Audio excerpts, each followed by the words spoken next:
কতদিন ধরে চেষ্টা করতেছি কিছু একটা করতে হইব।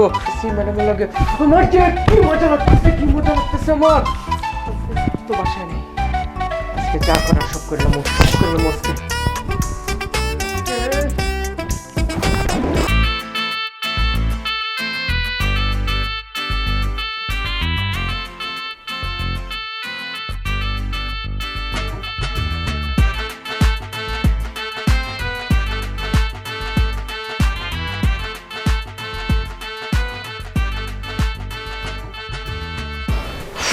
এখন আমাকে কোথাও লুকাতে হবে, তা নাহলে জানোয়ারের বাচ্চাটাকে আমি ধরতে পারবো না। এখানে যাই।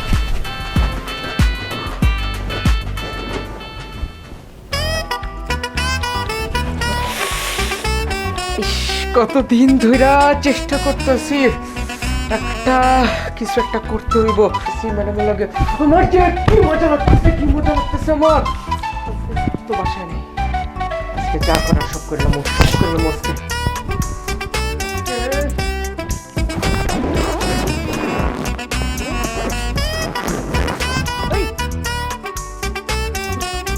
বেলুন ম্যাডাম কই?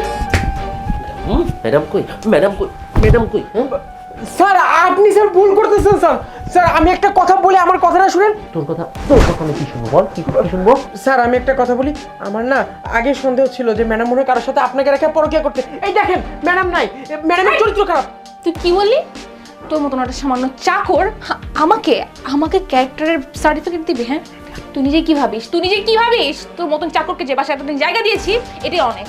শোন, তোর সবকিছু আজকে ধরা পড়ে গেছে। ও আর আমি প্ল্যানিং করে এটা করেছিলাম দেখার জন্য যে কি হচ্ছে। সৈকত, আমি তোমাকে অনেকদিন যাবত কিছু কথা বলতে চাচ্ছি। কি হয়েছে? কি হয়েছে আমি যে তোমাকে কি করে বলবো, আমি জানি না যে তুমি ওর কথা বিশ্বাস করবে কিনা, কিন্তু আহা, কি হয়েছে বলো না। আমাদের বাসায় যে কাজের ছেলেটা, ওর ব্যাপারে কিছু কথা বলতে চাচ্ছি। কি হয়েছে? ও কি করেছে? দেখো, ওর আচার আচরণ, ওর চালচলন আমার কাছে পছন্দ হচ্ছে না। আমার কাছে মনে হচ্ছে যে ওর ভিতর অন্য কিছু চলছে। কি বলছো তুমি? ছোট থেকে ওই বাড়িতে বড় হয়েছে। হ্যাঁ, আমি মানছি ছোট থেকে এই বাড়িতে বড় হয়েছে, কিন্তু দেখো সৈকত, আমি তো একটা মেয়ে মানুষ, আমি বুঝতে পারি ছেলেদের মনটা কি। ওর চালচলন, ওর কথাবার্তা, ওর আচার আচরণ কেমন জানি, মানে আমার মনে হয় যে ও আমার দিকে বাজে ইন্টেনশনে বা বাজে নজরে তাকাচ্ছে। আর সেটা শুধু একদিন দুদিন না, আমি অনেক দিন ফলো করেছি, আমি অনেক দিন দেখেছি, বিধায় আজকে তোমার কাছে কথাটা বলতে এসেছি আমি। না ইসরাত, আমি তোমার কথাটা বিশ্বাস করতে পারছি না। তোমার কাছে কোনো প্রুফ আছে? আমি জানতাম সৈকত তুমি এই কথাটাই আমাকে বলবা।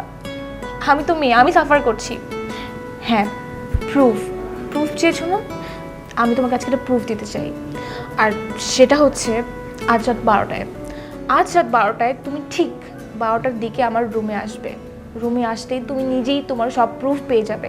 আমি সব কিছু প্ল্যান করে রেখেছি শুধুমাত্র তোমাকে বোঝানোর জন্য, প্রুফ দেওয়ার জন্য। ওকে, এমনিতে তো আমার আসতে লেট হয়, বাট আজকে আমি 12টায় আসবো, আর দেখি তোমার ধারণা সত্যি কিনা। ওকে ঠিক আছে, আমি সব কিছু প্ল্যান মাফিক করে রেখেছি। তুমি আসলে সব কিছু বুঝতে পারবে আমার কথাটা সত্যি নাকি মিথ্যা। ওকে, এবার বুঝলি? তুমি তো আমরা ভালো ভেবেছিলাম রে।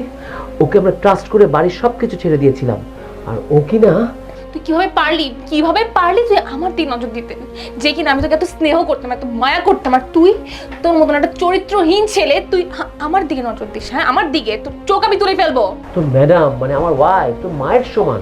একটিবার ভাবলি না যে ওনার দিকে নজর দেওয়াটা কতটা খারাপ? এই মহিলা তোকে লালন পালন করেছে, তোকে খাইয়েছে পড়িয়েছে, আর তুই কিনা ওর সাথে। এই তুই তো ছাড় পাবি না, আমি তোকে থানায় দিব, আমি তোকে জেলে দিব। স্যার এবারের মতো আমার মাফ করে দেন স্যার, আমার স্যার থানায় নিয়েন না স্যার, আমি আর কখনো এরকম করব না। একদম নিয়ে যাও এই জানোয়ারটাকে আমার চোখের সামনে থেকে এখন নিয়ে যাও। অনেক রাত হয়ে গেছে, না তোমাকে থানায় নিয়ে যেতাম যাতে তুমি সাক্ষী দিতে পারো, বাট তুমি এখন থাকো। এই জানোয়ারটাকে বাসা থেকে বের করো এখনই। থানায় নিয়ে যাও। জানোয়ারের বাচ্চা।